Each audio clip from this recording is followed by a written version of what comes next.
वैसे मैं morning lover तो नहीं हूँ, पर मेरे हस्बैंड के कारण मुझे सुबह से उठना पड़ता है। लेकिन मॉर्निंग में उठकर जाना सही मायने में बहुत ही अच्छा साबित हुआ। हमने शुरुआत की बहुत ही अच्छे सूर्योदय के साथ। अब सुबह का नज़ारा था तो इंस्ट्रूमेंटल सॉन्ग तो सुनने थे। वहीं सॉन्ग मैं यूट्यूब में सर्च कर रही थी, लेकिन सुना नहीं सकती। सच में इंस्ट्रूमेंटल में तो आनंद ही आ गया। अभी सुबह हो ही रही थी और हाईवे का ये नज़ारा, अभी स्ट्रीट लाइट बंद भी नहीं हुई थी। सच में औसम है मॉर्निंग। और कान्हा जब से निकला था ना, तब से सो ही रहा था।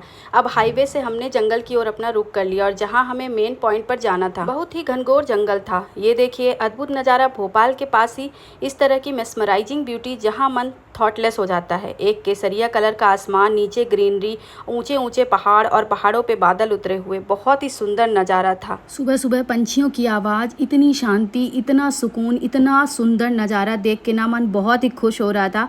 उसके बाद फ्लास्क से निकलती हुई ये चाय, और घर में चाय पीने में इतना मज़ा नहीं आता जितना बाहर ऐसे नज़ारे के साथ चाय पीने में आनंद आता है। हमने गाड़ी बीच में ही रोक दी इतना सुंदर नज़ारा देख के, और यहाँ हमने इस नज़ारे का पूरा लुत्फ उठाया। उसके ऊपर यह सैंडविच, यह तो गजब था। ये सैंडविच अगर हम घर में खाते ना तो शायद हमें इतना अच्छा नहीं लगता जितना अच्छा हमें यहाँ पे लगा।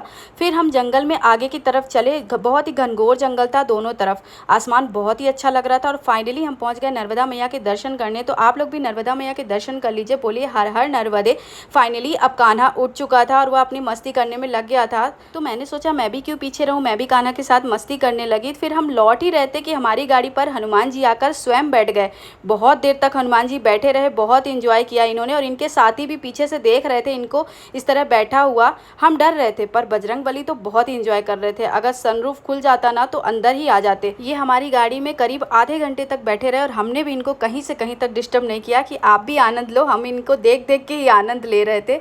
फिर मैंने लौटते हुए भुट्टा खाया जो बहुत ही बेकार था, बिल्कुल अच्छा नहीं था। और लौटते समय ना हमें लग गई भूख। तो मुझे बहुत तेज़ भूख लगी थी क्योंकि एक दिन पहले मेरा तीज का व्रत था। तो मेरे पेट में तो बिल्कुल चूहे उछल कूद मचा रहे थे।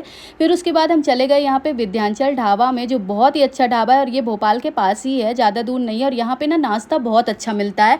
और कान्हा बहुत इंजॉय कर रहा था। ये ऑर्डर दे रहे थे तो कान्हा ने अपने लिए इडली मंगाया था, मैंने पोहा मंगाया था और इन्होंने अपने लिए समोसा लिया था। और कान्हा देखिए यहाँ पे खुद से ही इडली खा रहा है। सुबह सुबह यहाँ बिल्कुल भीड़ नहीं रहती, शाम को बहुत भीड़ हो जाती है। बिल्कुल खाली था, कोई नहीं था, बस हम थे। तो ये पारण हुआ मेरे तीज व्रत का पोहा, और उसके बाद आलू पराठा विद ढेर सारा बटर के साथ। मिलते हैं नेक्स्ट ब्लॉग में, तब तक के लिए बाय बाय।